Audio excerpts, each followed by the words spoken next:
Friends, evening snacks வெங்காய பக்கோடா எப்படி செய்யலான்னு பார்க்கலாம். வெங்காயம் 4 நீல வாக்கில் கட் பண்ணி எடுத்து வச்சுக்கலாம். கட் பண்ணி வச்ச வெங்காயத்தை பவுலுக்கு மாற்றிடலாம். வெங்காயத்தை கையாலேயே இந்த மாதிரி உதுத்து விட்டுக்கலாம்.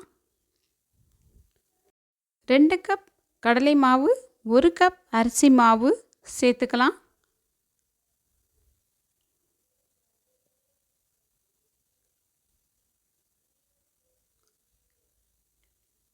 உப்பு 1/2 ஸ்பூன், மிளகாய்த்தூள் 1/2 ஸ்பூன், எண்ணெய் 1 ஸ்பூன்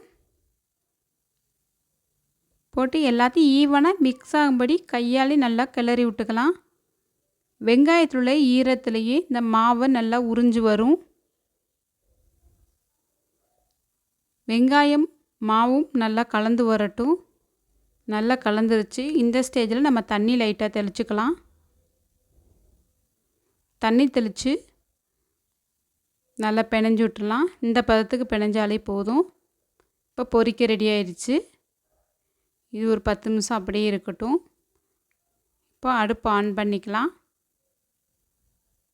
வாணலி அடுப்பில் வச்சிடலாம். வாணலி ஹீட் ஆனோடனே எண்ணெய் ஊற்றிக்கலாம். எண்ணெய் நல்லா ஹீட் ஆகணும். நல்லா ஹீட் ஆயிடுச்சு.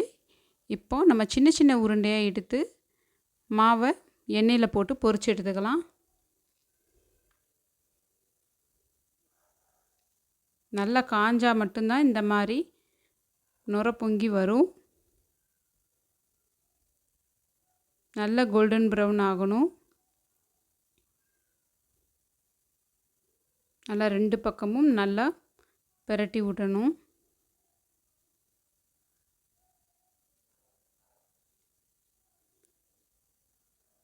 நல்லா கோல்டன் ப்ரௌன் ஆயிடுச்சு.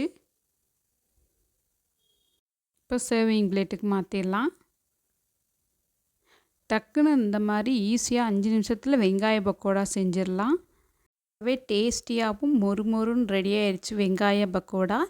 இது சுவை இன்னும் கூடுதலாக இருக்க பொரிச்ச எண்ணெயில் 1 கத்து கருவேப்பிலையை போட்டு பொரித்து இது கூட சேர்த்துடலாம். இன்னும் டேஸ்ட்டு ரொம்பவே சூப்பராக இருக்கும். அவ்வளவுதான், சூப்பராக ரெடி ஆயிடுச்சு வெங்காய பக்கோடா.